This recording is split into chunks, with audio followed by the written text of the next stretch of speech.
Okay, we are off to. I was gonna say season 6, season 5, episode 6 of Too Hot to Handle. This one I am titling Making KISS-tory by a String. So, right out the gate, Lana reveals finally. I mean, honestly, that cliffhanger from season 5. What? From episode 5. Honestly, Lana, you love your cliffhangers. Ew. Anyway, Lana reveals to the group that Christine and Louis did not indeed break any rules. Wow. Ooh. Really? I want to see the video on that one. I'm just saying. Although Lana does expound that Christine did try to lead Louis astray using all the tricks in her arsenal, and Louis, slick Rick that he is, really stuck to his big boy pants and stuck it out without falling prey to the lynx next to him. Shall we call that a modern day miracle? Or should we slow down in a compliment? Because, it is Louis and Christine we are talking about. Well, let's see how far their horny energy takes them. Okay. And on that note, we see that Hannah has begun to make her moves on Isaac, flirting with him under the guise of getting help from Isaac on putting on sunscreen everywhere and anywhere he pleases on Hannah's bod. Girl Hannah, you clever, clever girl, yo. But have you forgotten that Isaac is booed up with the new girl, Yasmin? And wasn't this the same thing that kind of mirrors what happened to you and Christine and Louis? I'm just saying. I see right through you, boo. Whew. You're like after the next shiny thing. My. Anyway, there's definitely tons of sexual tension between those two horn dogs, so will they be Louis and Christine 2.0? A very short time from now will tell, I'm sure. That is if they can beat Elise and Alex, because those two are also running for the next rule breakers. I guess people really in this group don't care about winning any prize money. I'm just saying. I mean, they all know they just gotta win, and now they're back to their horny devil ways. To be young and fabulous. To be young and fabulous. So the group is called to the beach because, Lana always calls them the group together when she has to say some unfortunate news to them, such as like, when somebody broke a rule, or 2, or 5, or 11, or 12. Just saying.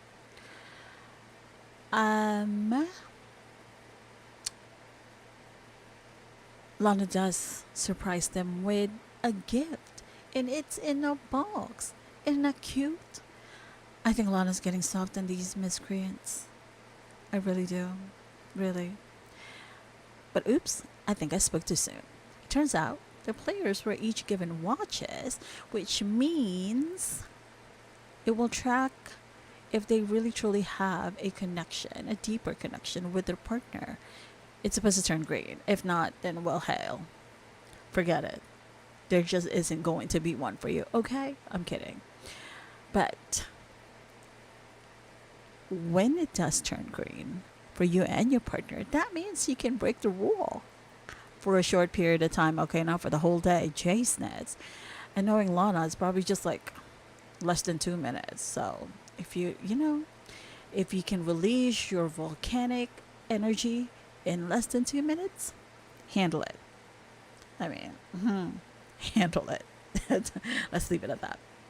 On that note, Dre and Courtney discuss if Elise and Alex have a chance to wait and get their green light, or if Lana even thinks they're worth giving a green light to. But those two, they're all about releasing and erupting, but not very much emotional depth to their connection.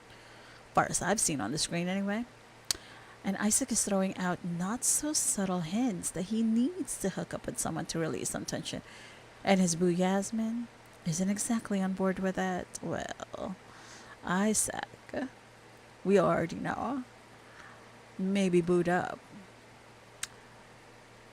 with Yasmin, his Latina type, but that doesn't mean he's not going to be willing to be tempted by Hannah very, very soon. And back to Elise and Alex of breaking the rules when they thought everyone was already asleep. Bad children. Like, literally, bad children. And the next day, Elise and Alex could not keep a straight face. Like, when they did a good morning thing. And, I mean, it doesn't take much for the group to realize that they've been up to something naughty. So then, the kicker is that they both don't feel bad at all. And Lana, well, she's ready to make an example out of these two, so she puts down the law.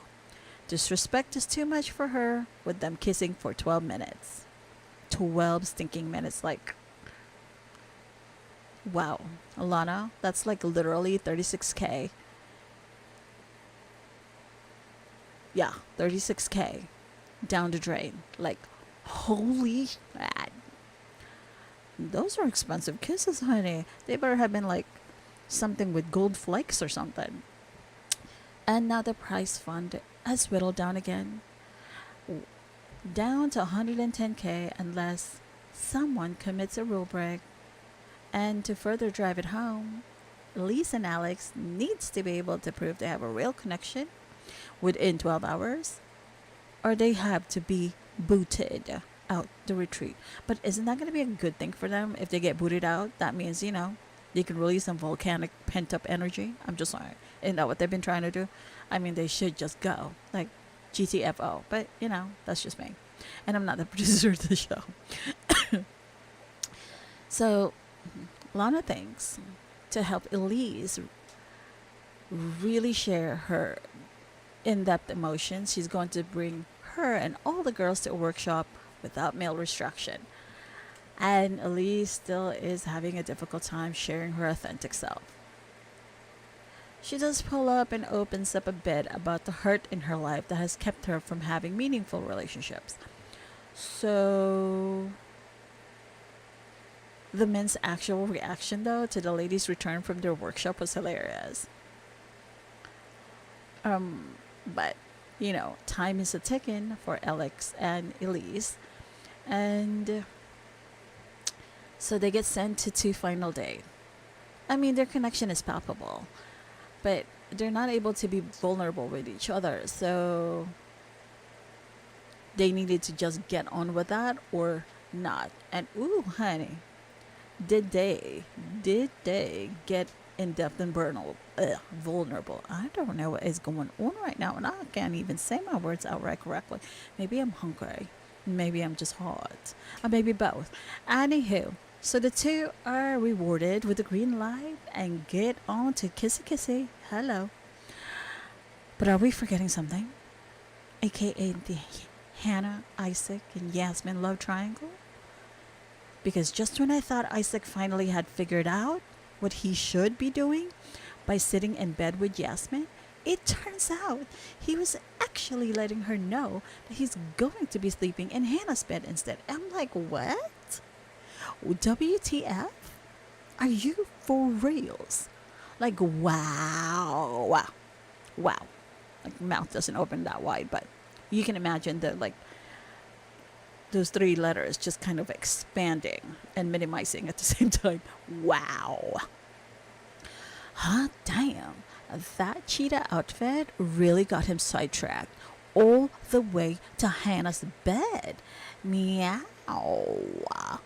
And so that brings us to a close on episode 6. Y'all know the drill. If you like this recap, don't forget to hit the thumbs up button, subscribe for more updates, and share with someone you think will find this hilarious.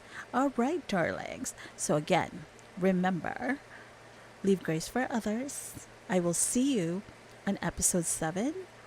Stay fabulous because you are a fabulous, fabulous person. And remember the journey in gratitude to deliver